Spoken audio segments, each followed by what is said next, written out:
The Western Cape works. Well, at least that's according to this latest flyer from the Democratic Alliance, which talks about their successes in jobs, security and energy. But is that necessarily the truth? Let's look at the facts, and let's start with jobs. Well, it's true that the Western Cape has the lowest unemployment rate in South Africa. When you compare it to the rest of the world, it is quite frankly a disaster. At an expanded unemployment rate of 25%, this is 3 times higher than our competitors in the G20. Now, this isn't inherently the fault of the DA. After all, they're not in control of economic policy in the Western Cape. Rather, it is an ANC government in Pretoria.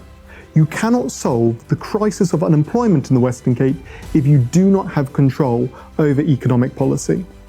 Now let's look at security. While the DA have had some limited successes with LEAP, this isn't the full story. LEAP is not available across the Western Cape.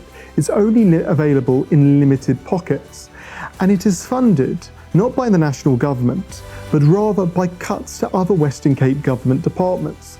That means, in order to fund LEAP, we need to cut crucial public services in other places. Again, this isn't the DA's fault.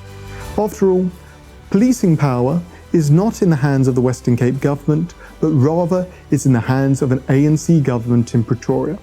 You cannot solve the crisis of murder and criminality in the Western Cape if you do not have control over your policing policy. And finally, let us look at energy.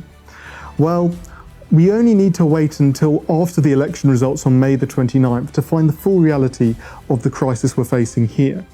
When the diesel budget runs out and we don't have enough diesel for the rest of the year, expect load shedding stages to escalate rapidly. These crises have only one solution, and it starts with a referendum on Cape independence. If you want Cape independence, you are going to have to vote for the Referendum Party on May the 29th.